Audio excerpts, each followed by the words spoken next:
to episode number eight that we're on of Raise the Banner podcast.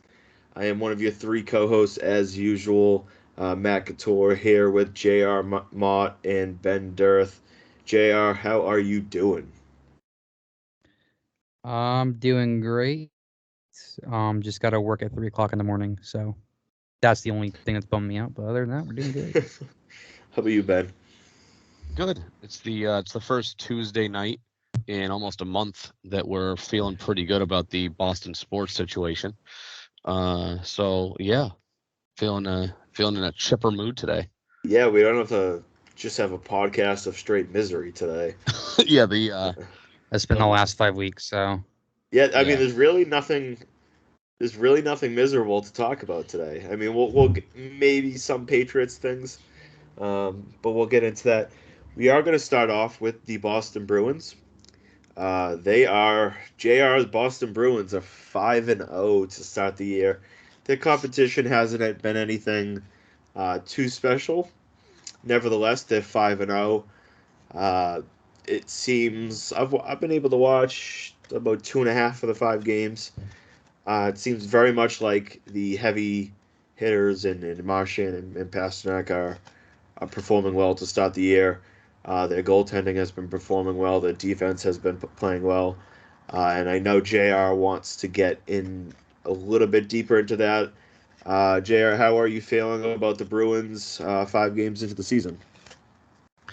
um, if you would have asked me this 2 weeks ago, I probably would have said I wouldn't have expected the start that they've had this year.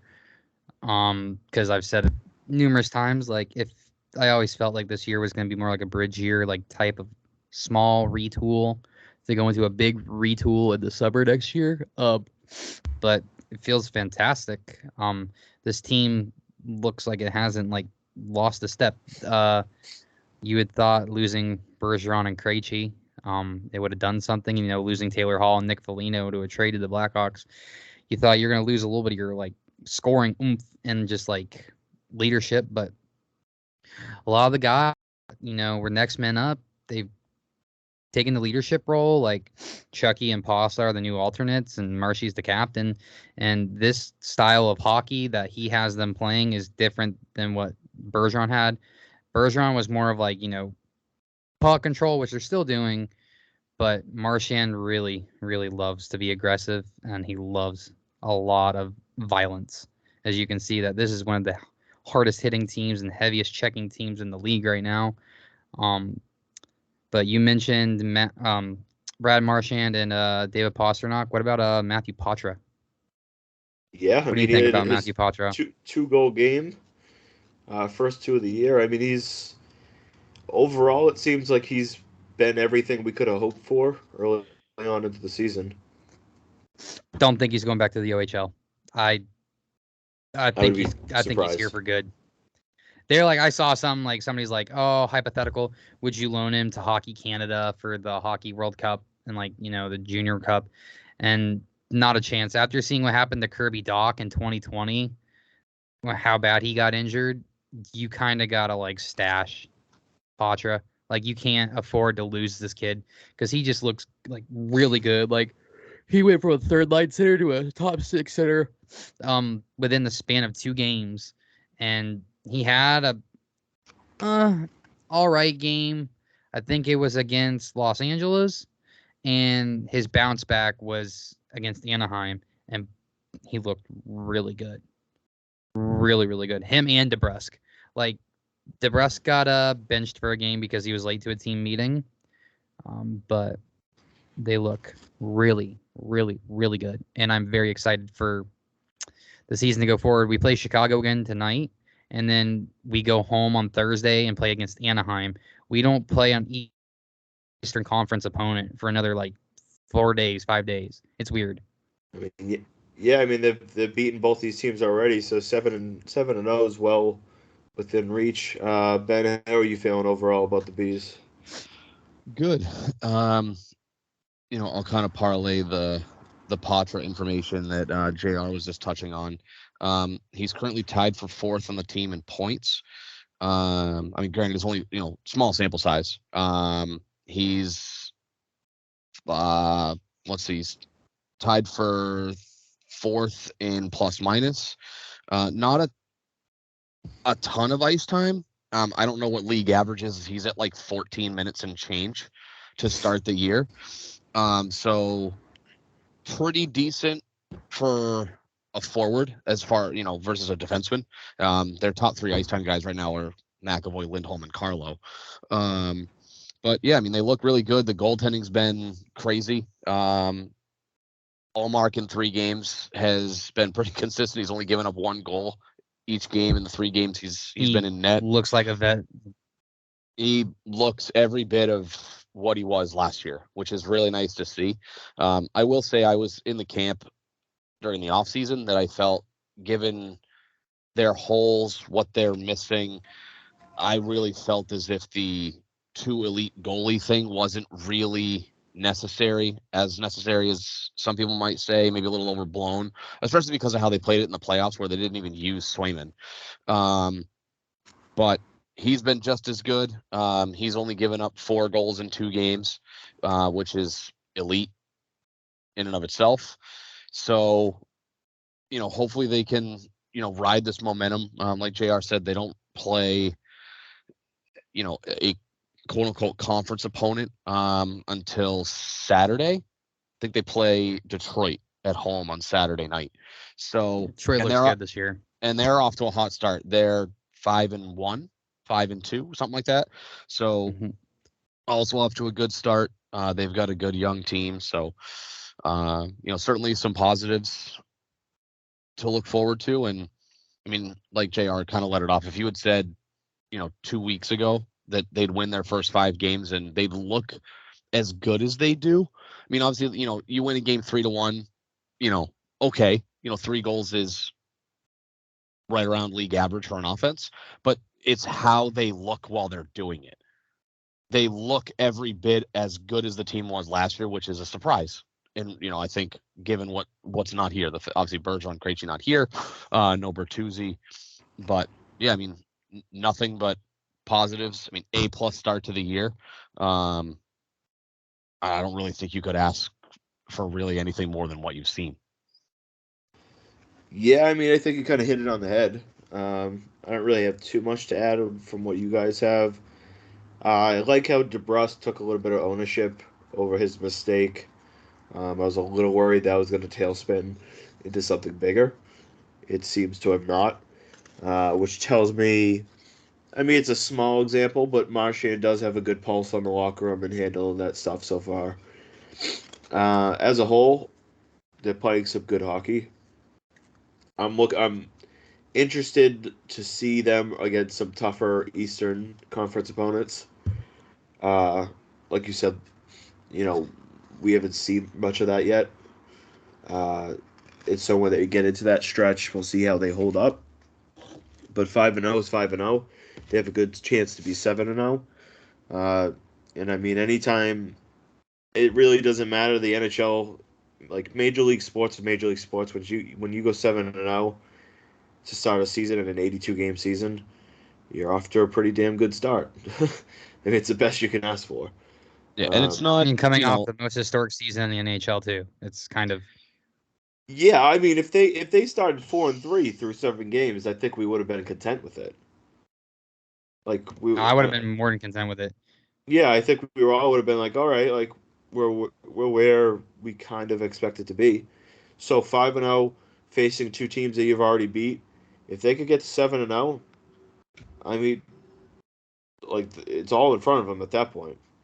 Yeah, and it's not their fault what the schedule is. We can talk and say, well, who have they beat? But at the same time, given who they've played, they're doing what they're supposed to do against, I'll just say, inferior opponents. You play the schedule you play, and you adjust as the season progresses. Like you said, we haven't seen them play top Eastern Conference opponents, so there's a little bit of an unknown on the other side of that. But that's not their fault. It's not like they're avoiding playing top teams. The NHL says, here's your schedule, you go play it. And so, next week, after they play, we see them play Detroit on Saturday, and they really start getting into, the teeth of the schedule. And, they play Tampa and Toronto, and Florida should still be good. Ottawa.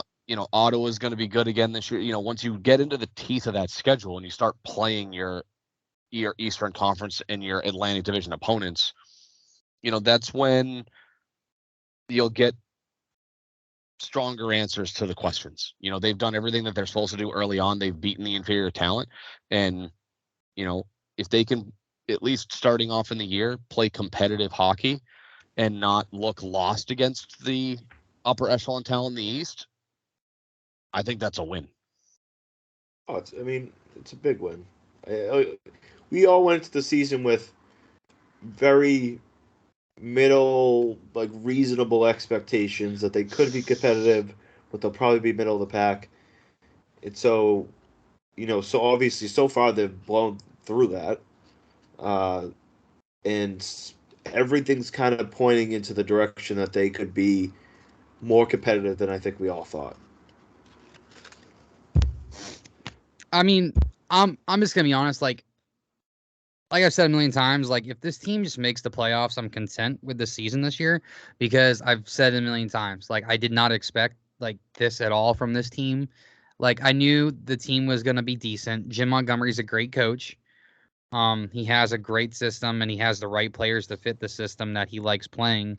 But if they make the playoffs, like that's fine. Like I'll be content with making the playoffs. If they win around, like that would be awesome. Chain a couple rounds together, try to go far in the playoffs, and who knows, maybe end up with the cup at the end of the year. Because I'd rather make the playoffs as a wild card team or just like as a lower seeded team than like the highest seeded team in the whole entire league as we were last year. Like Hey man, winning that many games just go. winning that many games last year, home ice, and it still didn't matter. We took a 3-1 series lead in Florida and just choked it all away. But as long as they can just compete with the high level teams, I'll be happy, because we have a lot of money sitting there to be spent in the offseason next year. Yeah, some of it's going to go to DeBrusk for his extension, and some of it's going to go to Swayman, but there's more than enough money there to get him a number one center and another winger and another defenseman, because this is the last year of Forbert's deal. So, we'll probably extend Grzelcyk maybe like 2 years, but like we're still going to have enough money to build core pieces around what our actual core is. And I might be crazy to say this. A lot of people like in my hockey chat have told me I'm nuts. It's not going to happen. If Don goes out and goes big dick swinging and gets Elias Lindholm at the deadline, I'll be the happiest person on earth. I love Elias Lindholm. I'm Swedish, so the more Swedes on the Bruins is best for me. Hey, I won't jump into too much on like the playoffs and all that. Especially in hockey, once you get in, you're in, and who knows what could happen. Anything can happen. But like I said, they're off to a good start, and just keep riding it. We'll see how things play out. Everything I've seen so far has looked pretty good. You guys have any final thoughts on that part, on the Bees in general? Pavel Zacha looks like an actual top 6 center. Devils fans and other fans, like Islanders fans, said he is going to look like dog shit this year. That he only looked good because he had Pastrnak and Marchand. Well, it's not true, because he played with Marchand and Pastrnak maybe 4 or 5 games last year. It was always Bergeron or Krejci, and he looks really good. Like he looks like as good as he did last year. There you go. Ben, any final thoughts on the Bees? So final thoughts, we talked about, how the early part of the schedule played out. So if you include this Saturday through the end of October, the end of November, we'll probably get a decent amount of early season answers, because starting Saturday, they play Detroit 3 times. They play Montreal twice, Florida twice, the Rangers twice, and Toronto, Dallas, and Tampa. The Rangers don't look that good. The Panthers are off to a kind of streaky start. But if you want to go off of, like those were your top Eastern teams last year. So, still good, but it'll be a decent measuring stick. It'll be a decent measuring stick. Yeah, obviously Florida not off to the best start. They have the Devils in there somewhere. Obviously a good young team from last year. So, certainly, they'll get an opportunity to flex their muscle and prove that they're not taking a step back like some like a lot of people thought they would. If you really want to see what this team is made of, watch closely how they play Toronto. You'll know what kind of team this is when they play a team like Toronto, and when they play guys like Carolina, Tampa. You know how they're always going to play Tampa. Yeah. But watch how they play Toronto and Carolina this year. You'll know those are the one more two. quick hockey question.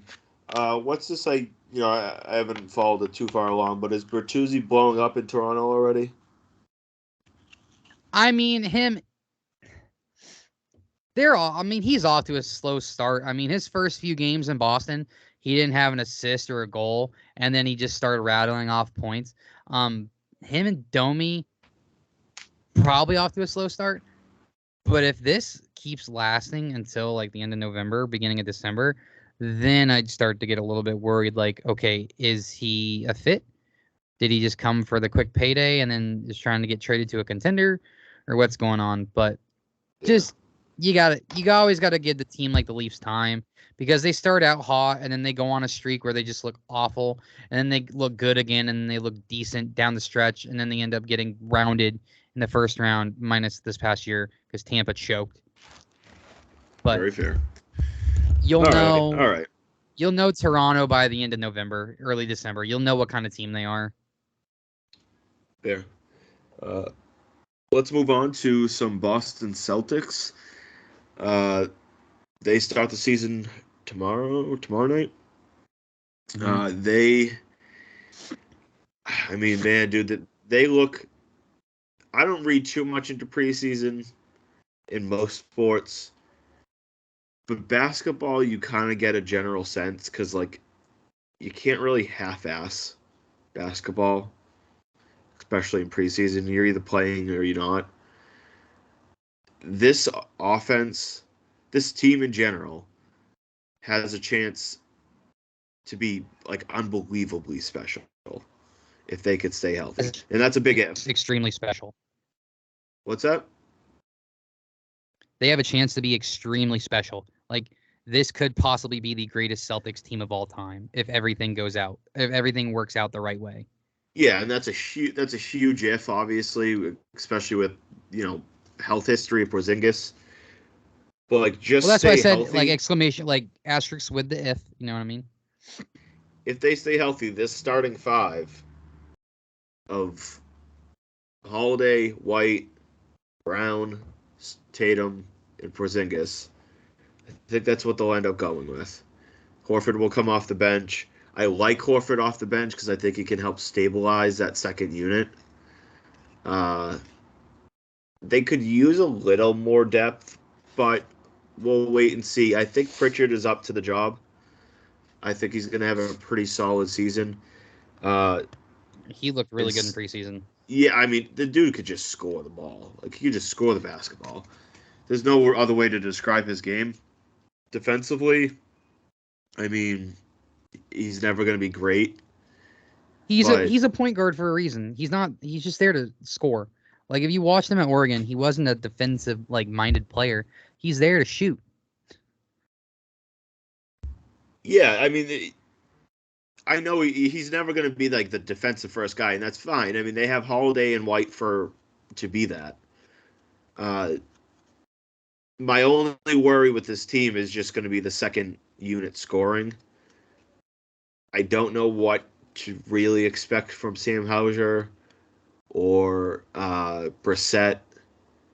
Those guys. I mean, they're decent players. I will almost fully expect them to use this trade player exception that they have at some point during the season to help fortify that bench, especially if they have an injury or two. But I mean, this starting lineup, guys, it's very good. Porzingis was such an unbelievably good add to this rotation and fit into this team that the sky is really the limit for them. Ben, you got any thoughts? Yeah, I'll kind of hit on the health aspect that you just mentioned because it is a big if. My concern is twofold. Is the health of Porzingis. He doesn't not have a good track record of being able to stay healthy consistently. with that said, if he goes down, the question becomes, well, what's your depth? Obviously, they traded Rob Williams in the Drew Holiday deal, so there's question marks as to who fills that void. I mean, I think you can say it's probably when it happens, not an if. I would say it's a timing thing, really. You're playing the odds with Porzingis. You kind of expect him to miss time with issues. The sky is the limit. I think the ceiling is incredibly high with this team. It'll be interesting to see how often they roll with what we expect the starting five to be, because that's four guards lineup. Because that's four guards and a big. And I get that, you don't. It's not a traditional lineup. The NBA doesn't operate like it used to 15 or 20 years ago. I'll be curious to see how they rotate guys around. Horford's going to get 25 minutes a game, 30 minutes, 25 to 28 minutes a game. So he'll be out there. He's still going to be on the floor a lot. Yeah, he'll be out there. Cornette's going to get some time. I'm having a mind blank of the other big. I forget off the top of my head. I don't know how to pronounce it. Is it Quetta? Yeah. Svi?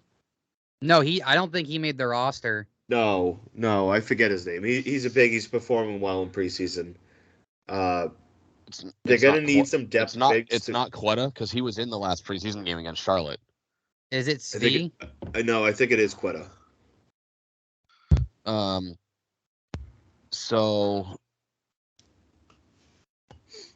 we'll see what happens with the depth. That, I think, is their biggest question mark. Obviously Brad's, I think, done a great job of figuring out what kind of an identity he wants his team to have. He recognizes that, they came up short a couple of years ago. They kind of, I know that they made a series out of it, but they kind of fell flat on their face against Miami. I get Miami's talented, and the matchup doesn't really, it's not the best for us because they always play us super tough. But I would expect him to make a move that helps the depth for this roster. And I think, based on what we've seen in the preseason, again, it's preseason, but again, it's the NBA. You can put a little bit more stock into it than you probably could with other sports. They've looked really, really good. So, hopefully, they take advantage of it. Obviously, Milwaukee made moves. Every other team, I think, has question marks of their own.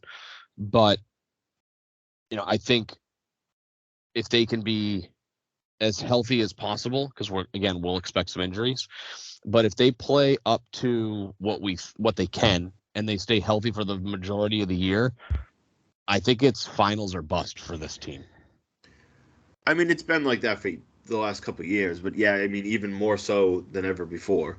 I meant winning it, not getting there. I think the last couple of years have been win it or bust. They should have won it last year, but if you look the year before that, they lost in the finals. Well, let's go back 2 years though. Going into the year that they ultimately ended up losing to Golden State in the finals, was that a year that you looked at it and said, if they don't make the NBA finals, it's a failure?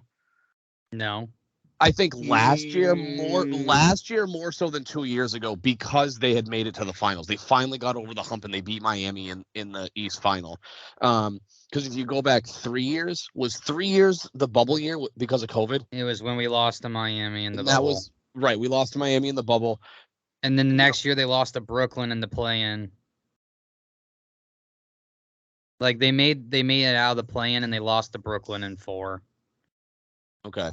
So the Celtics? I don't remember that. Yeah, because remember Jason Tatum dropped 45 against the Nets and they lost. It was the year before they swept the Nets.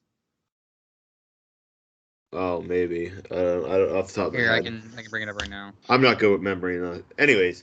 But anyway, I think the last 2 years they've been borderline that. But this year, yeah, more than ever before, they're the betting favorites to win the title. They're tied with Milwaukee at plus 380.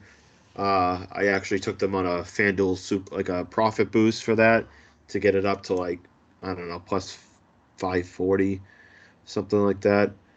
Sorry, but they lost. They lost 4-1. Brooklyn beat them 4-1. They won Game 4.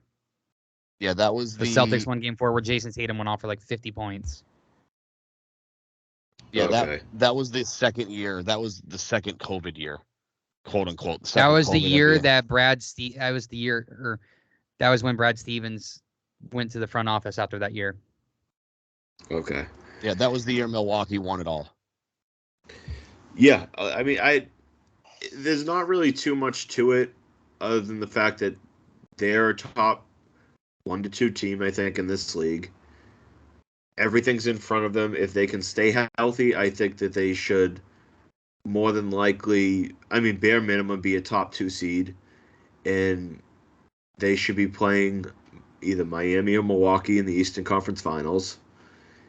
And Miami's not going to be as good this year. I don't think they're going to be that good. Well, we this year. say that They every got year, really and then lucky. they are. Who they have now? The pieces that helped like beat the Celtics in the Eastern Conference Finals this year, they're all gone. All they have left is Jimmy Butler and Tyler Hero. Udonis, They still have Caleb Martin. Where's Bam Adebayo? Bam's Bam's there. still I'm there. saying is like the bench pieces that were like Gabe integral. Vincent is gone. And there was one other piece that left. I forget off the top of my head. Udonis Haslam retired, I think. Yeah. Even though he didn't do anything, he just sits there and he just claps his hands. He's a bench warmer. He was essentially another coach. I think I expect them to be in the Eastern Conference Finals. I expect them to be playing Milwaukee or Miami. I expect them to beat both of them. I mean, at this point, obviously things could change if injuries and stuff like that happen. And they'll probably be playing, I don't know, Denver, Phoenix, Golden State. I guess maybe Golden LA. State's good this year. Yeah, and so for what it's worth, the Miami Heat right now have the 5th best odds to win the East at plus 1100. So odds makers don't think that they're a major threat. I mean, granted, we say this every year, and Miami figures it out. I think Spoelstra's one of, if not the best coaches in the NBA. But you could expect it to probably be Milwaukee. If Philly can ever figure it out and not fall apart and trip over their own shoelaces. Philly's a disaster. But they're a disaster. Philly's about to lose Harden. So, yeah, he's basically decided he doesn't want to play for them anymore. Big Come on shocker. over to Boston. Big shocker there. Gross. No, he can go. Keep James Harden as far away from Boston as I fucking can. He can go. Absolutely not. They can go put him on a boat and sail him out into the Atlantic and just leave him. They might send him back to Houston. James Harden can come to Boston if he wants to be like the mascot or something. That's about it. The new, what's his name? Lucky? Is that the name of the mascot? He can wear. He could be the bearded Lucky. That's about it. Bearded Lucky. Throw a little Irish top hat on him. Yeah. No, I mean it's that simple. Holiday and Porzingis fits perfectly with this, with the core of White and especially Tatum and Brown. The big question's really going to be is Brown going to fix his left hand? I was about to say is the most important thing is if he learns how to go left or not. If he can't still go left, we're fucked. And then I think Tatum still has another gear in him. He took a step forward this past season. I think he got a little bit more of the it factor, which I was really worried that he wasn't going to have. He took us a little bit of a step forward. I'd like to see another. I know Sam Cassell was making some comments that he thinks that Tatum can have another gear to his game. The sky's the limit for him. I don't know. Well, let's just say this. Like, if he doesn't get hurt in that Game 7 this past year, and Jaylen Brown's not having to play hero ball, we probably make the finals. And to be honest with you, I think the Celtics win it. Because the momentum of beating Miami again and not being Golden State, even though Denver is a great team, I think, they'd have a chip on their shoulder like, hey, we don't have to worry about Curry. We just really got to worry about Jokic. Jamal Murray's a great player, but it's that team is basically Jokic, Aaron Gordon, and Jamal Murray. Yeah, I mean, Denver's a good team. I mean, Jokic is just that good. I mean, he's just that dude. Should have won MVP last year. Yeah. Oh, absolutely. He got robbed of it. Voters Well, fatigue. he got the LeBron treatment. You can't give the same guy LeBron basically should have been the MVP for like 13 years in a row. They just don't do that. I did want to ask you a question, Matt. Are you thinking, so gear-wise, and I guess I'll make a statement and then ask if this is the direction you are heading in. What I'd really love to see out of Tatum is the killer instinct that most every top-end legit NBA superstar has. Is that kind of where you're thinking? I mean, obviously, it's kind of hard to go up from a 30-point per game season. So, are you thinking more offensive statistics, or the guy that can, he's got the dagger at the end of the game? Just a cold-blooded killer. So correct. Part of it is that I think he took a little bit of a step towards that last year. Especially, we saw some playoff games where he just absolutely turned it on. That's been a worry of mine throughout a lot of his career. Is does he have that dagger guy mentality? Does he have that killer mentality? I think he's starting to get a little bit more comfortable in who he is, and I think we're going to start to see that. But specifically, I'd really like to see Tatum find a post game and find a mid range game to help balance out his offensive approach. Three. Everything is, heaving threes or getting to the basket. I'd like to see him find a little bit more of that middle ground. And if he can do that, that just brings a whole nother element to guarding him. And it's already difficult to do that. Happened a lot in preseason.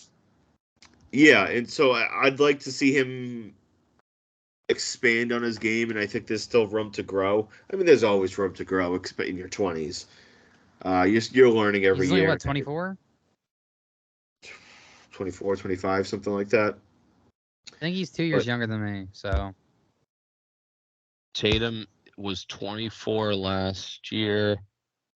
Yeah, he'll be 26 in March. Oh. Yeah, so both of us are March babies then. Yeah.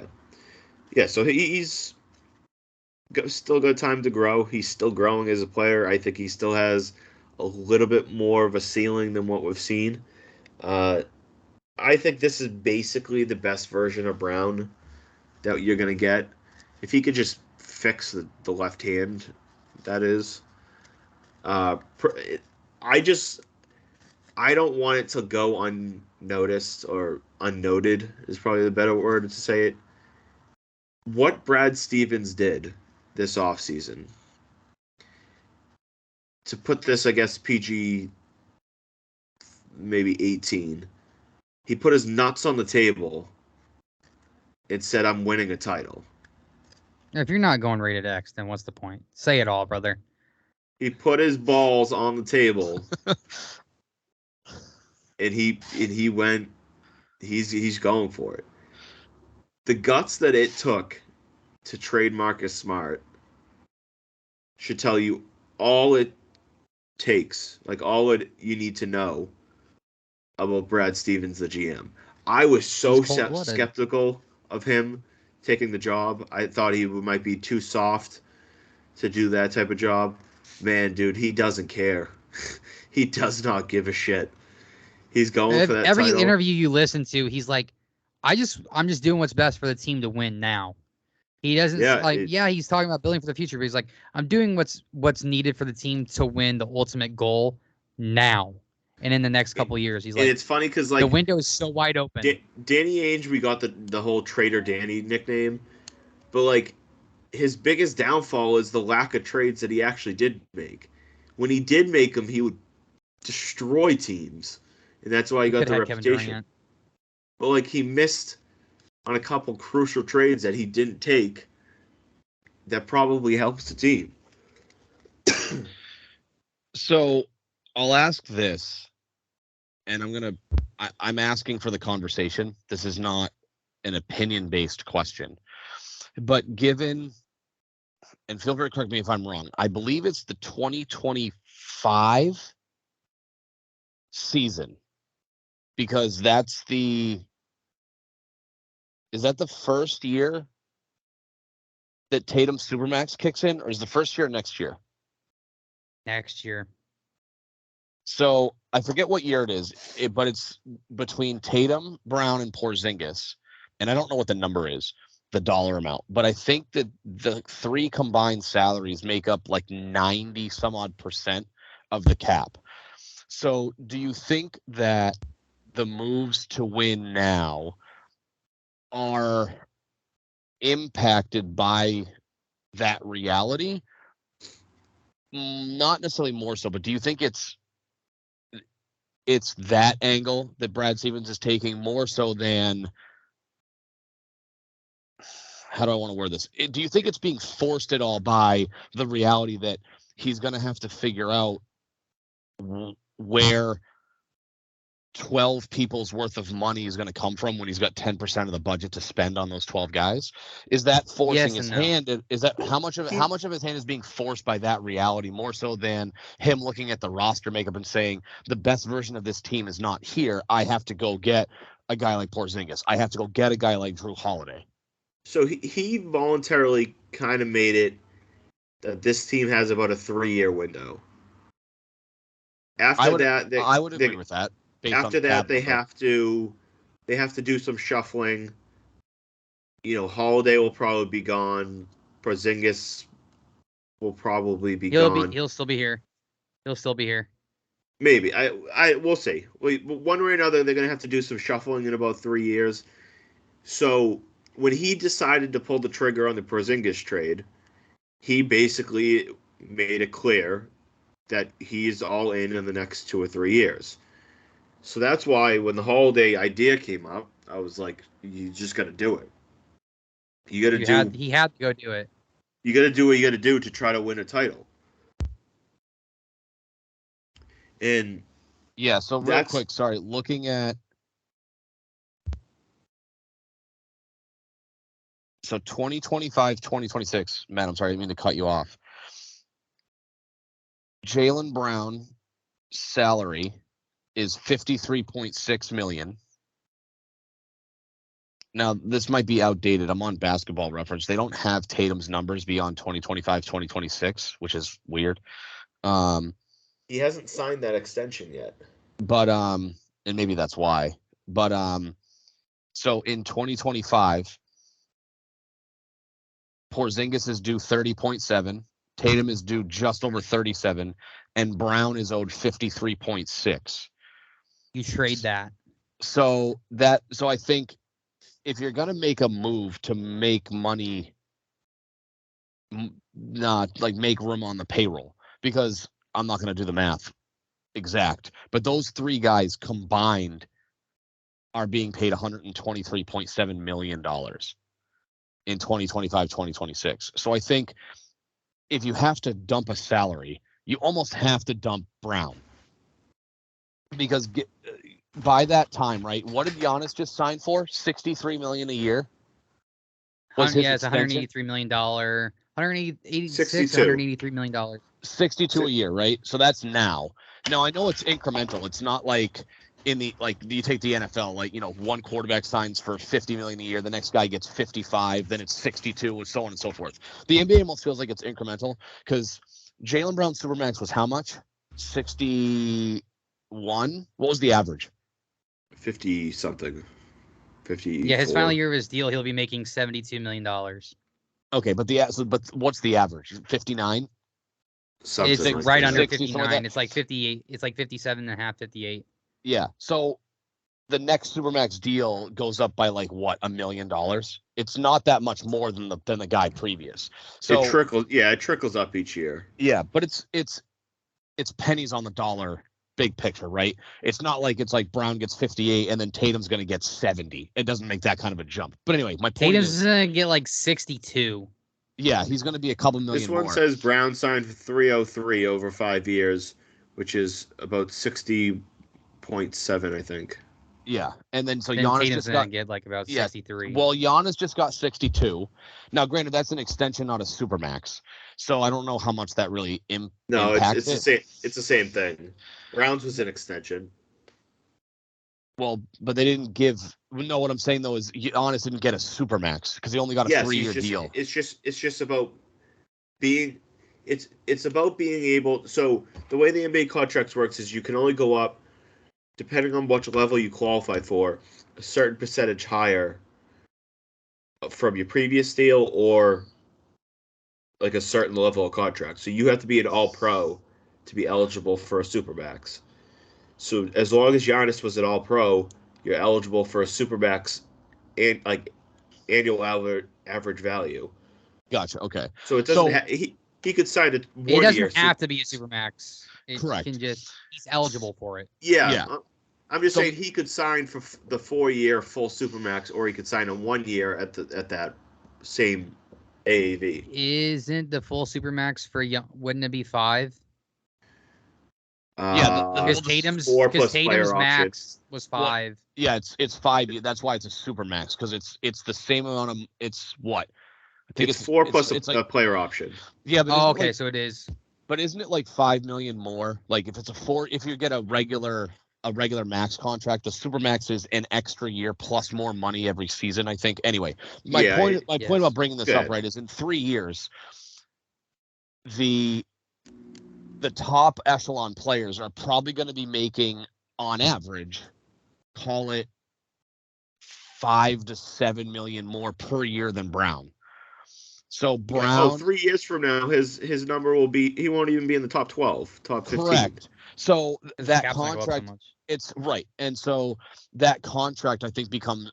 If you look ahead, 3 years from now, or 2 years, however you want to spin it, that contract is going to look more advantageous to a team looking to acquire a.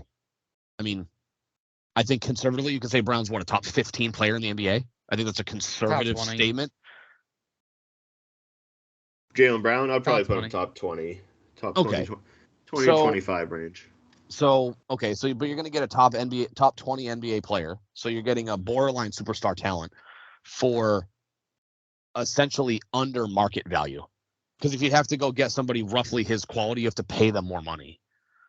Well, here's the thing. Like, it comes down to simple. It's just how the NBA works. Is he worth to be the highest paid player right now? No. But that's just how the NBA works. You're going to have to give them They kind the of max. had to do it, though. Yeah, you didn't really have a choice. But anyways, we'll jump in. Let's shift gears to the Patriots because I know JR is going to jump off soon. The Patriots kind of surprised. I think everybody, me a little less because I bet on the Patriots money line. I'm just going to say that. You know, I took home a little right, dough on the FanDuel. Patriots money line, but you know they came out. They had their best game of the year. Mac Jones had, I would possibly say, the best game of his career. The defense looked solid. The offense looked, I think the best way to put it maybe is just alive. Better than alive, but they were alive for the first time in multiple games. JR, what's your overall thoughts on the Buffalo game and kind of how you're feeling in general? First off, fuck Buffalo, fuck that fan base, and just fuck that team in general. We all hate Buffalo, no matter who it is. But other than that, I mean, they played a really great game, and also if you notice that the offensive line grouping was actually decent this week. Cole Strange actually played really well. I've been really critical of Cole Strange like the past 6 weeks. I've always been saying like he's not that good. He's not that good. Well, he played very decent. Not having Antonio Mafia out there as well kind of helped because kicking Onwenu out to right tackle, putting City So at right guard, and then having Trent as left tackle, and then Strange as left guard. It worked.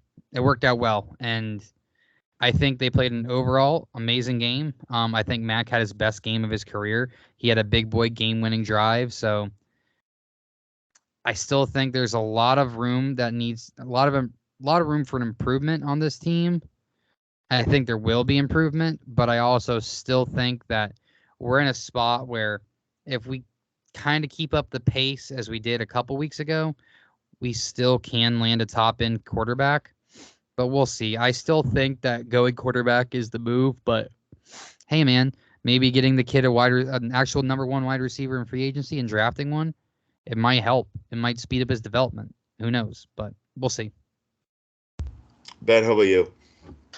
Yeah, Mac looked great. I know obviously he had the strip sack early, but I thought big picture, the numbers speak for themselves. He was 25 of 30 for 275, 2 touchdowns. They recovered the fumble, so no turnover technically. But I thought you saw what the Patriots believed he could be in this offense, in this league.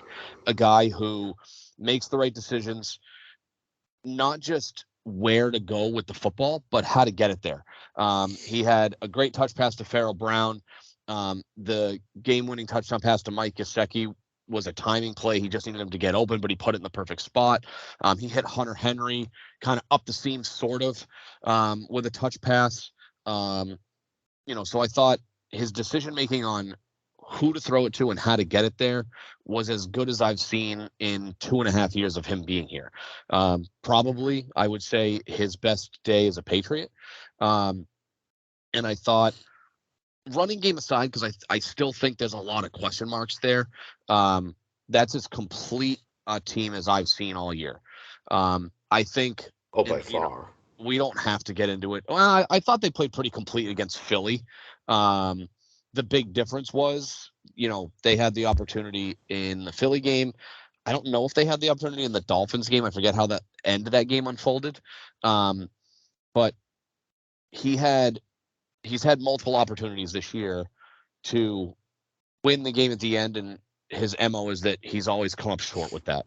And he proved a lot of people wrong. I was super pumped that he finally got, he gets the game-winning drive against the Bills.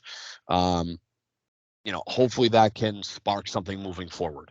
I think, and this is a story for another day, I think in part what we saw Sunday is more so telling about the Bills than I think it is about the Pats. I think the Bills are kind of a mess and they're a little sporadic. But Josh Allen is Brett Favre. Insane. Yeah, I mean, again, Josh Allen's a fraud. Yeah. JR just looks up just to say that and turns back down. Yeah. So, but I think, defensively they looked good. I thought, guys like Bentley, the whole defensive line played pretty well. I thought Bentley was especially good. I think it was Peppers again. No, who had the big 4th down stop in the second half? Was that Bentley? Knocked the ball out on 4th down. I think it was Bentley. But big picture, I mean, it's really hard to complain when, at least on paper and talent-wise and record-wise, one of the better AFC teams comes into your building and you're an 8.5, 7.5 point underdog, and you win the game. That's certainly, if there's any morality to the victory, that's it. It's like, hey, we did what we needed to do. We were losing. We had a 2-minute drive. We scored. Didn't leave enough time on the clock. Bills are going to lose. Hopefully they can parlay that and compete on Sunday. Miami didn't look super great against Philly, so maybe that inspires a little bit of confidence in this team to get something rolling. Hopefully, if they can win this game, and Matt and I talked yesterday, I think, about what would my opinion be of this team if they beat Miami, knowing that they're going into probably the softest part of their schedule, where their next 4 games, and there's a bye somewhere in there, but you have the Commanders, the Colts, the Giants, and the Chargers. If they could let's just say that they beat Miami, we could be looking at a 7-5 team in 6 weeks. Even if which they is lose, nuts. And I think you could, if they beat Miami, you're almost pretty locked in my opinion. They'll be what? They'll be 3-5. You'll be at worst 5-7. Yeah. But you could realistically be 6-6 or 7-5. Yeah, I mean, when you look at teams like Washington, Sam Howell's a mess. The offense, whatever. The players are getting frustrated. I think it was is it Jonathan Williams? No, Jonathan Allen, the offensive lineman, was like, I'm sick of the same old Washington Redskins Commanders football team, whatever it is you want to Who call do you it. think Bill Belichick's going to pick as the Commanders head coach, QB next year when he's the head coach? Kind of a hard switch there. I'm just joking. Jarrett Stidham. Maybe. Babs would be happy about that. When you look at Commanders are a mess. Colts, I think Minshew gets a bad rap. I think he's arguably the best backup quarterback in the league, in my opinion. He was diming that Cleveland defense very much out there. I just think that, and that's what I'm saying, Minshew's good. I just think that the team has a lot of issues. I mean, I get Myles Garrett is an animal. I think he deserves to be in the conversation with the Nick Bosa's of the world. But they kind of threw that game away. I think they had an opportunity to actually win that game. And then the Giants and the Chargers are a mess. Well, the Giants suck, and the Chargers are. The Chargers have maybe. They're the Chargers. That's the best way to put it. Brandon Staley's their head coach. They'll blow it. Yeah, it's in New England. So I think, I really, if they can beat Miami, I really think you're looking at 7-5. I don't think 5. I don't know I don't think you can look at the next 4 games and say, well, okay, they're going to go 2-2 if they get to 3-5. But all right, so JR, you're heading out, right? Yeah, I'm about to head out. I just got one more thing to say. On top of what I said that Josh Allen's a fraud. J.C. Jackson looked like 2019, 2020 J.C. Jackson again this past weekend, and he looks good. We haven't had a 100-yard receiver at all this season. So so I'm gonna catch you guys later. Hopefully the rest of the pod goes well. Let me know when this goes up so I can share it and everything like that. Just want to do a quick shout out to my boy Mike. We were trolling the shit out of one of our Bills fans friends. They're from Canada, and he was saying like, oh yeah, like the Patriots, like their season's over. The Bills are gonna fucking run them real quick. Shout out Salt Botby. You're a fraud. Yeah, I'll talk to you guys later. All right, but have a good night, buddy. Peace. Yeah, I'll talk to you guys later. Peace. All right. Anything you wanted to add to what I had said? Yeah, I mean, if they beat Miami, the season's kind of back in the mix. I mean, to say the least. I mean, it's tough. This season as a whole has obviously been pretty frustrating. A lot to handle, to say the least. They need to figure out an identity offensively. They have looks like, that they might have found something like that this past week. Douglas needs to continue to get snaps. Bourne needs to continue to get snaps. I think they should just dump Parker. I really do. Just move on, man. He's not it. You should barely be playing. Just play Butte over him. I don't give a shit. Continue to play the young guys. And Michael Onwenu being a right tackle has saved this team. Has saved them this past week at least. Yeah, I think on the Onwenu thing, you looked at what the offense was doing. I unfortunately missed the first half. Both my kids were cheerleaders, so I don't really get a ton of time unless we're at home to see first halves of Pats games. But from what I've read, people I've talked to, the play calling looked different from the onset. The team looked different from the get-go. I thought it was nice. I had mentioned this.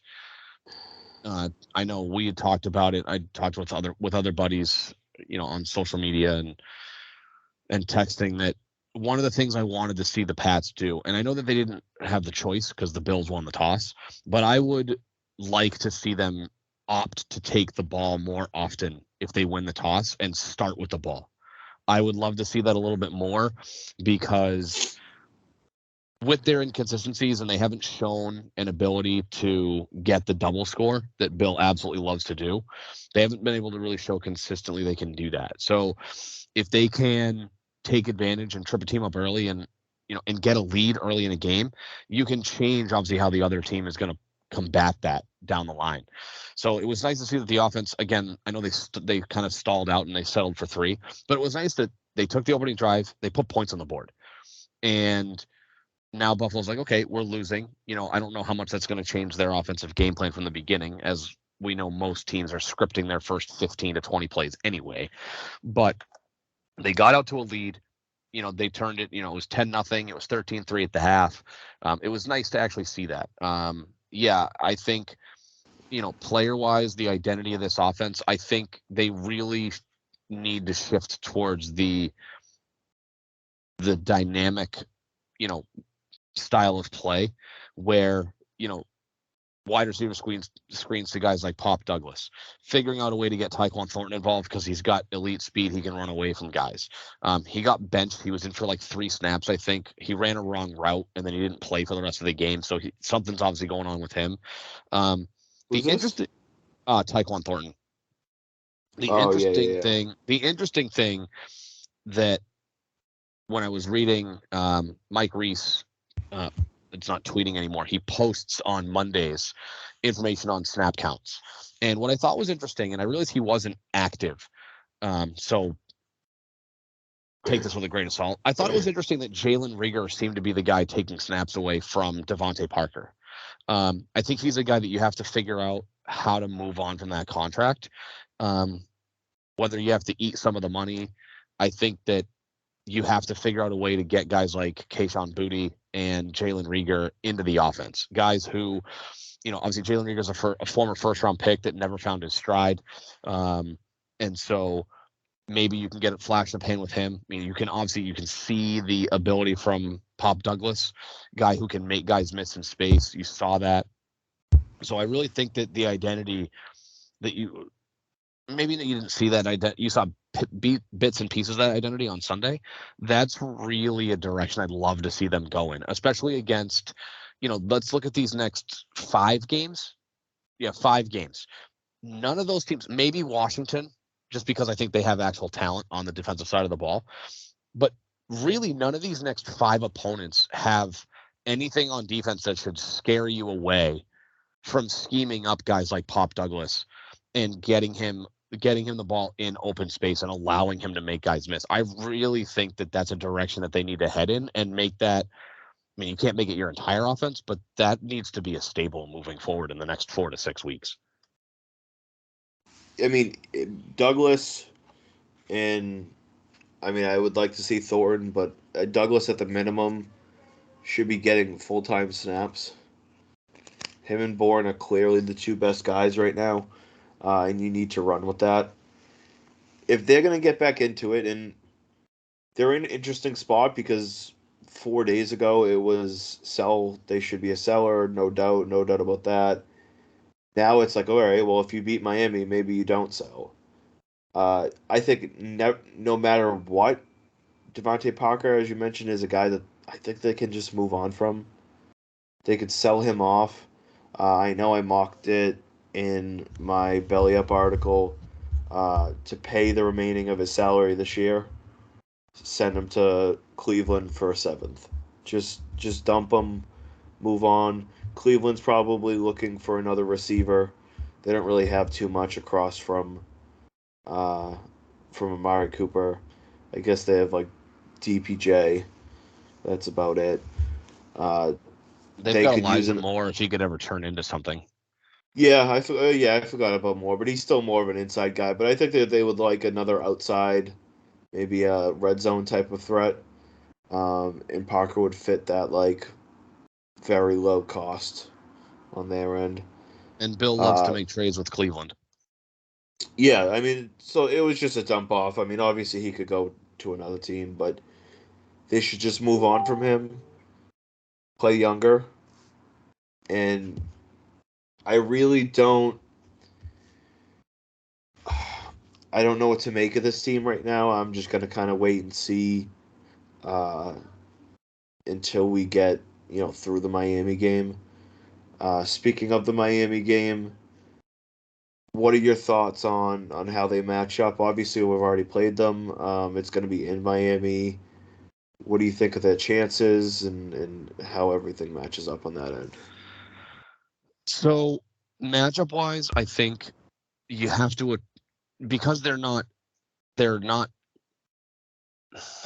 I'm not going to word it like that. They're healthier now than they were against Miami week 2 defensively. I think that you have to look at their approach. I mean, granted, they don't have Christian Gonzalez, so I guess maybe they aren't healthier. Or Matt Couture. I meant more so from a passing game perspective. I think if you can approach it the same way, if J.C. Jackson can somehow round back into what he was as a Patriot versus what he was as a Charger, which was an abject disaster. Whoa. Breaking news. Oh, geez. Hold you on. ready? Do you have a sound for this? I don't, but breaking news. Are you ready? Yeah, lay it on me. I don't have anything on my phone, so I have no clue what's going on. Craig Breslow is your new leader of the Red Sox front office. According to who? Alex Spear, continue update. Multiple sources believe the team has offered the job to Craig Breslow and expect him to become the new head of baseball operations. Yeah, I see it here. The Boston Globe. Spear works for the Globe, correct? Yeah, so breaking news from the Boston Globe. Craig Breslow expected to become the new head of baseball operations for the Red Sox. Just maybe we can carve out a few minutes on that. At the end, but just to kind of finish up a thought on kind of where things are for the Miami game.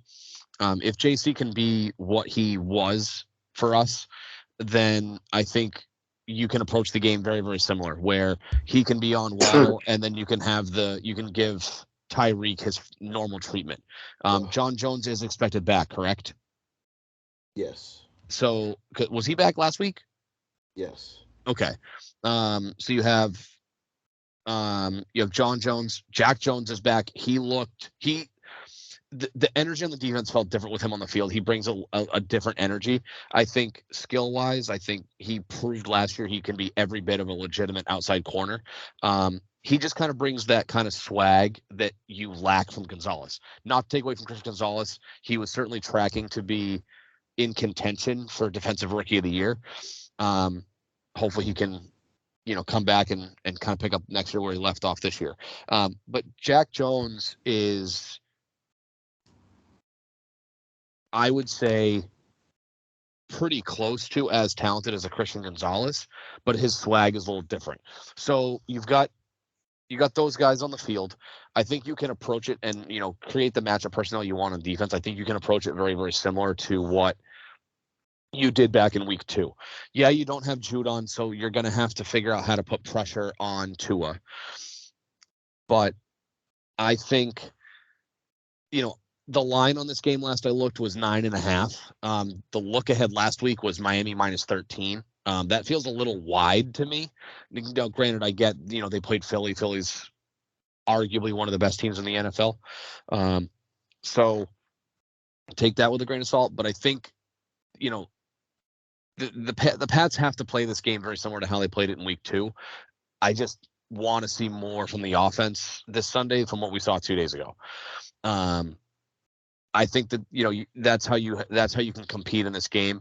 They never play Miami well in Miami. That history is very well documented.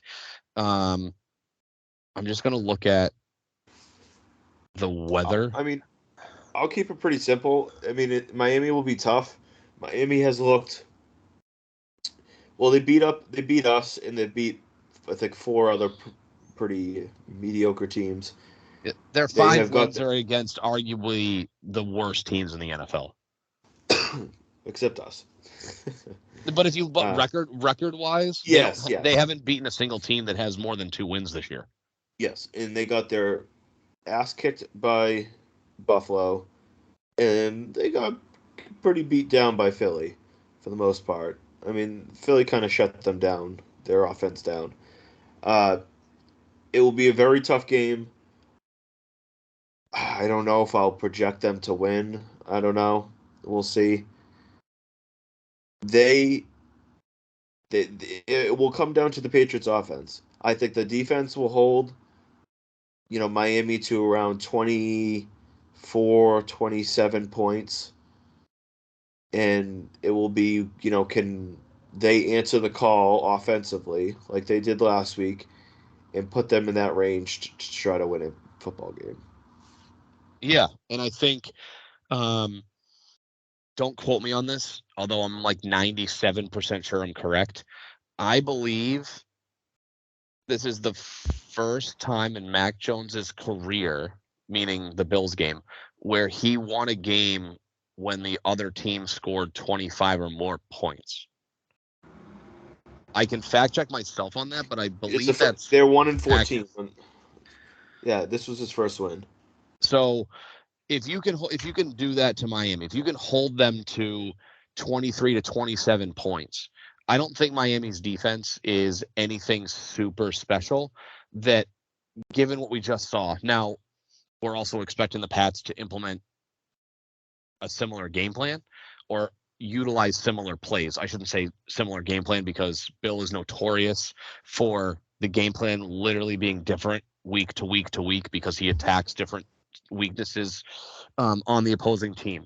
I don't think he factored in much in week 2. I'd have to go back and look at it. But Devin Achane being out is certainly a bonus. I mean, obviously, I think Raheem Mostert is capable of being very successful, and maybe not so much on Sunday. I'd have to go back and look at the numbers, but the Pats haven't really done much in the way of stopping running backs. So, I think, this has, every bit of an ability. I think, is Miami capable of winning this game, 30-17? Yes. I don't think it's going to happen. But again, we don't play Miami very well in Miami. We never have. We've stolen a few games here and there over the years, but it seems like there's some kind of mental block that, we fly south and all of a sudden we forget how to play football because we're used to playing in 60-degree weather and it's 1,000 degrees in Florida. Having said that, and I don't know how much this is going to impact anything, it's supposed to be in the low to mid 80s and windy and raining on Sunday.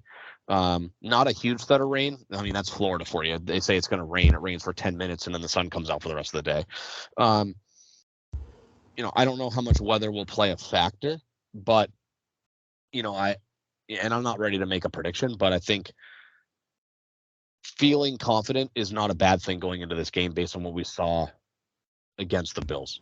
No, I mean, it's the most confidence Mac Jones and the team will have all year long. I mean, they just beat Buffalo. Buffalo's a good team. Miami's just lost pretty handily to Philadelphia.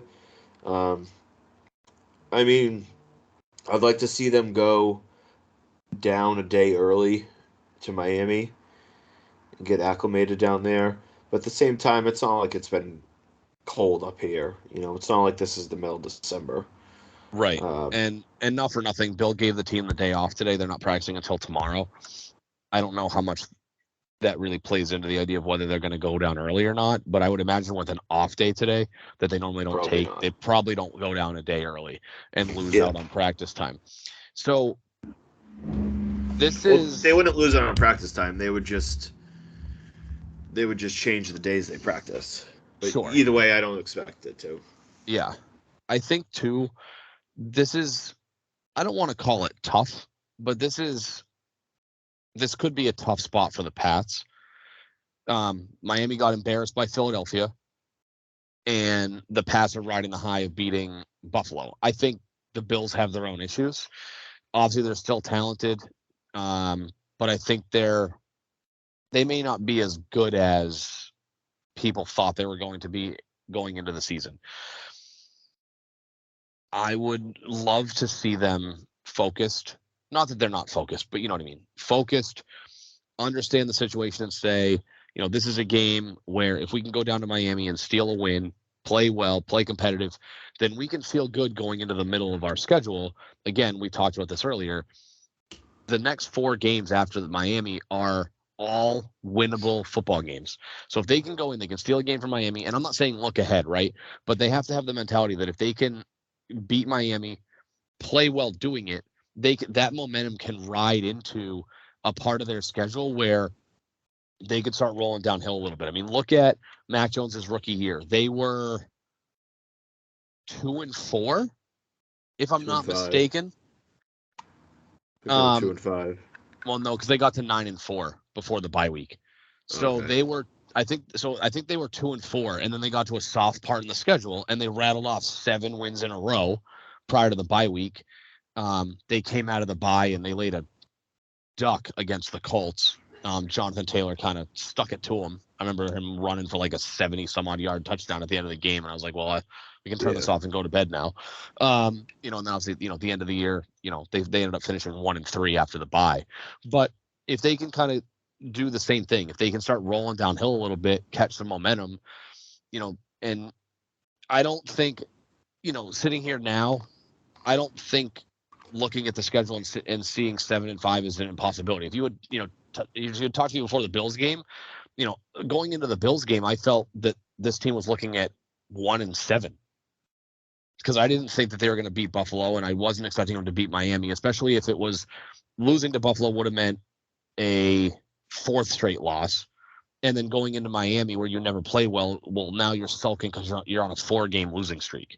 But I think I have similar confidence I have this week that I did going into week 2. Hopefully they can just kind of finish the job. Not to do too big of a look ahead, but after that part of the schedule, these next 5 games going into December. So they have the Chargers on the 3rd, then they've got Thursday night at Pittsburgh. They have the Chiefs at home, but then it's Denver, Buffalo, Jets to finish the year. Obviously we know, obviously there's no Aaron Rodgers. The Bills are kind of wishy-washy.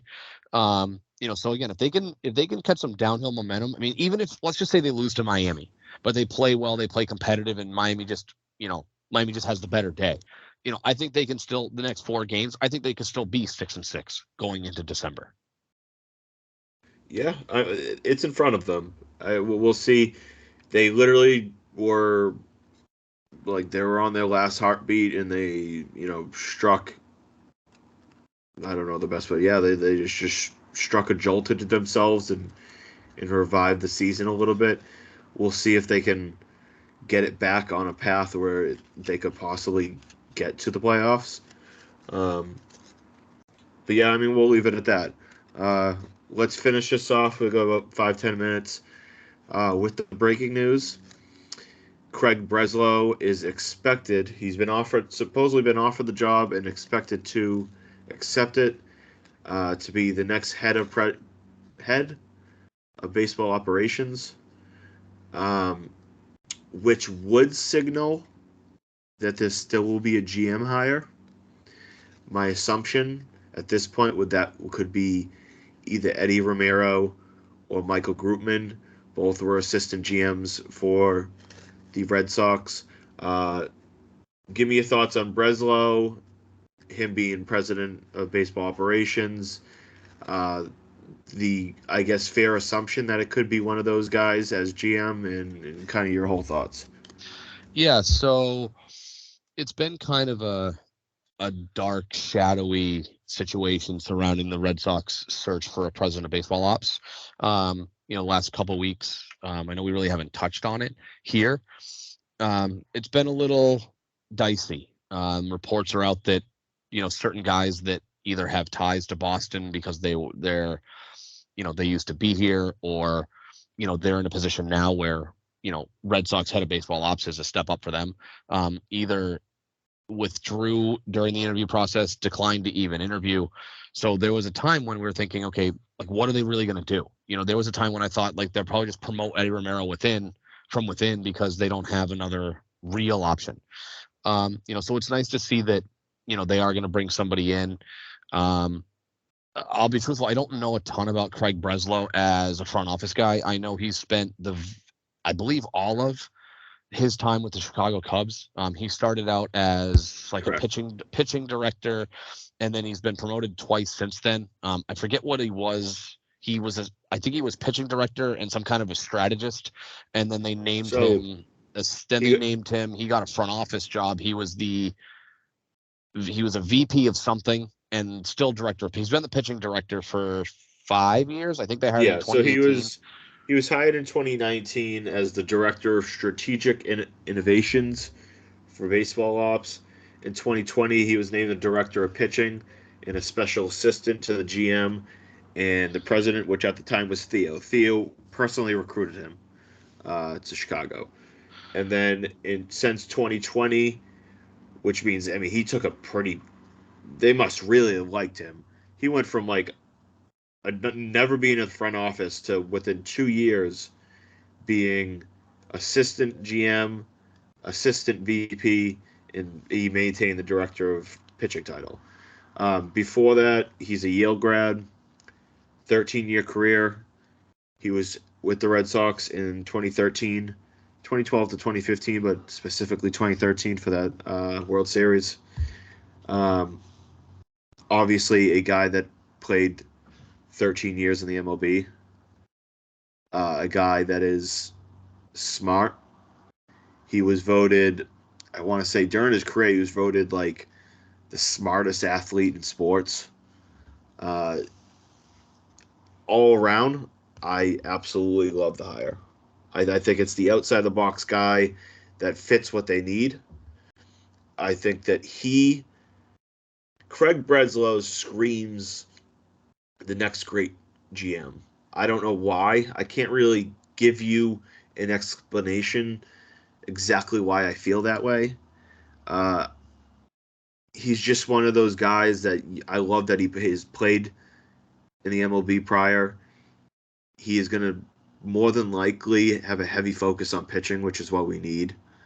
And I think he will be able to mix in the analytics because I know he's a numbers guy, but also have that gut in-game feel to moves because he played the game. I'm not gonna say oh, he's a magician, trades or negotiating. We don't know. We don't know that. It's unproven, and I get the people that wanted a more proven guy.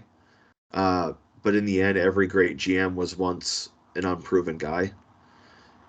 So we'll see how things play out. But as a whole, he's the guy of the guys that they interviewed. He was the one I wanted. Yeah. So obviously, I will give him every opportunity, to succeed. The one thing that if I'm gonna nitpick, right? Because again, I think going into this offseason, it was my hope that they would bring somebody in who had direct baseball ops experience as a lead. Find that guy. I understood that. Yeah, and find that guy, right? And find that guy who had done it before and maybe looked at the Red Sox as a step up. Prime example, look at a guy like David Stearns, who left the Milwaukee job, did a phenomenal job in Milwaukee, but the guy's a diehard Mets fan, grew up in Queens, and that job became available. So, of course, he goes ahead and takes that job where, maybe he was perfectly happy in Milwaukee, and they seem to be, moving in the right direction every year. They're a contender, but he looks at that and goes, I'm in a mid-market now. I can go into a big market situation and really make some impact, right? I think that was a little bit of an unrealistic expectation, understandably so, right? Most guys are not going to leave an advantageous job as the head of baseball ops to do the exact same thing somewhere else. Again, unless you can find that somebody who's looking to move from a small or a mid-market to a big market. So my concern, though, with Breslow specifically is, while, yes, the idea that Theo recruited him certainly is optimistic, because Theo obviously did wondrous things here. He turned around Chicago. He might be one of the greatest GMs of all time, if not the best. The Cubs, and granted, I know that he hasn't been the lead, but from 2019 to now, nothing the Cubs did from a operational standpoint really wowed me. So hopefully Breslow, it kind of bucks that trend where maybe that was because he's just following the lead of the guy who's at the top of the ladder in Chicago, and he is like, well, I would have done things differently. That's why I'm going to give him every opportunity. Again, would I have liked somebody like a Mike Hazen? Absolutely. He's a win away from a World Series. They've got Game 7 tonight. But like a guy like a Hazen who was from here is building something nice. Like, I get why he's not going to leave Arizona. He's building something there. They're a game away from a World Series. I get it. But I think you have to give somebody who comes from the right system, right? And I'll just use a guy like Brandon Gomes as an example. And we may have talked about him on this in prior episodes. But a guy who comes from a system like the Dodgers, right? The Dodgers contend every year. Yeah, they're kind of filling out that that mold of great regular season team, can't finish it when it matters. The only World Series they've won since 1988 was the bubble year, which was a 60-game shortened season. So maybe they get a little bit of an asterisk for that. Who knows?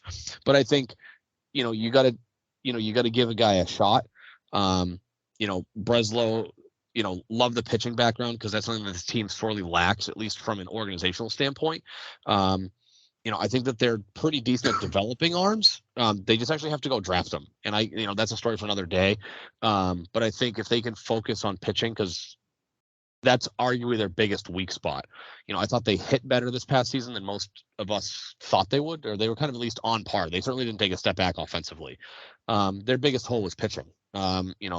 So that's certainly a nice ad. And obviously, if he accepts the job, because I guess the report it's both Alex Spear and Chris Cotillo are saying that he's been offered the job, but as of right now, there's no word of him having accepted it, but they expect an answer pretty quickly. Obviously wish him all the best, and they certainly got some money to spend this year, and we'll see what they decide to do. Yeah, I'm looking forward to the days when some of these bloom pitching prospects develop, and the same people that wanted Dabrowski to get all the credit for like a guy like Bello, they're going to give the credit to Breslow for developing the guys because Breslow's the pitching development guy. I'll be looking forward to those days, to say the least. I mean, did Bloom even draft any pitching? Like, is there any pitching? I say that obviously the answer is yes, but yeah, no. I mean, there's a handful of guys that have slowly risen in the rankings that are in like low A and a couple in double A now. Okay, and this just came to mind because I know that you brought this up. I would expect, given the fact that he's here and he has a good working relationship, I would expect Eddie Romero to be promoted to GM from assistant. I don't. Yeah, he's here. He's got the relationship with Cora, which is like the weird angle that Breslow had to accept Cora as the manager, which I think was a big sticking point for why a lot of people either didn't interview or when they got in the interview process were like, well, I don't like Cora, like, whatever, right? But I think that given the relationship, Romero and Cora are very, very close. They get what each other wants to do. I think that that's just, while I don't want to call it easy, it's the most logical move. If you're going to hire a GM, which they're going to, it would make the most sense just to keep Romero in the room and just move him from assistant to actual GM to work under presumably Breslow because of that relationship with Cora. I think there wasn't like a technical, pecking order, but like it went Bloom, O'Hallahan, Romero, and then Grootman. Grootman was the other assistant, but he was basically number 4. So now it can basically be Breslow, Romero, and you can basically keep Grootman as that same title, I guess, but move him up the pecking order to the number 3 guy. He could basically take Romero's spot. Romero could take O'Hallahan's spot, and Breslow could take Bloom's spot. I'm fine with Romero as the GM. It's another voice that's already been in the organization that's around Breslow. They already have a ton of those, so I'm a little hesitant. But like you said, he has a good relationship with Cora, and it can't hurt to have someone there that worked closely with this team for the last 2 decades, but like uh, more importantly, the last handful of years, where he has a good knowledge of the farm system that they do have in the roster that they do have. Yeah, and I think just to button it up, I think that might also help ease, maybe not ease, but like kind of create and foster a relationship with Breslow. Obviously, he's the outside guy coming in. So let's just say that, Romero is the GM. I mean, Romero's not going anywhere. I mean, if they were going to let him go, they would have done it a month ago when they fired O'Halloran. I think that Romero understanding how Cora operates, runs a team, and how he thinks and what his goals and visions are, I think that is going to make it easier for a cohesive relationship to exist between the front office and Cora. And I think that obviously that's very, very important. You got to be on this. The GM and the manager have to be on the same page. It doesn't work otherwise. So I think that relationship between Romero and Cora will play different angles. Hopefully to some what we hope is immediate success.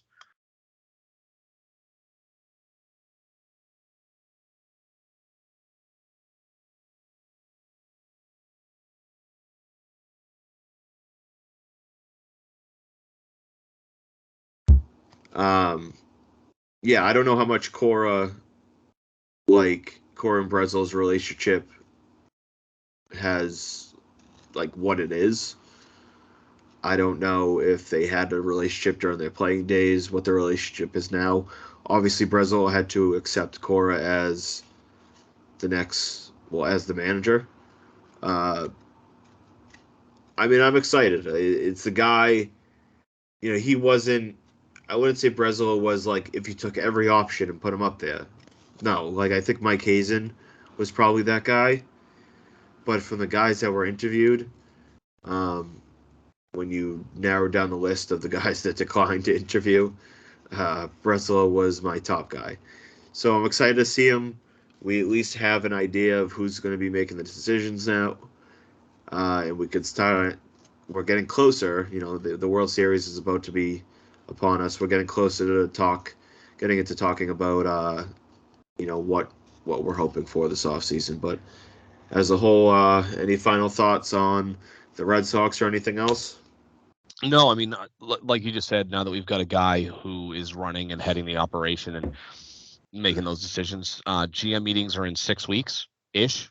It's early December, which will be, be on us pretty quick. Like you said, World Series starts on Friday, so it's not too far from now. We're going to be talking about, what do we want to see the Red Sox do? What do they kind of need to do? I think that there's some apparent pieces. I think that there's guys out there that are probably attainable that are maybe not on people's radars. It'll be fun to have those conversations now that we can, speculate and wonder what exactly Breslow is thinking, what he wants to do with this roster, and exciting times ahead. I know he wasn't their first choice, but like I said, give the guy a shot. I think he, the fact that Theo loves him certainly gives me optimism. Anybody that has Theo Epstein's endorsement is fine by me. Yeah, and he should have you would presume after what's gone on, that he should have a pretty strong leash, and not get a quick boot unless things are utter disaster, I guess. But yeah, I mean that's what we'll wrap it up. You can follow us on social media. Ben, you're just at Ben Durth, right? On X. Yeah, nothing fancy. Yeah, and JR is at Theory RTB. So raise the banner, Theory RTB. You can follow me at Matt Couture 5. We'll be back next week. Hopefully, the Patriots are 3-5 after another win versus Miami. Squish the fish, baby. Squish the fish. Yeah, well, and the Celtics will have a game or two under their belt. The Bruins will know if they went 7-0. But we'll be back next week, and thank you for listening. Have a good night.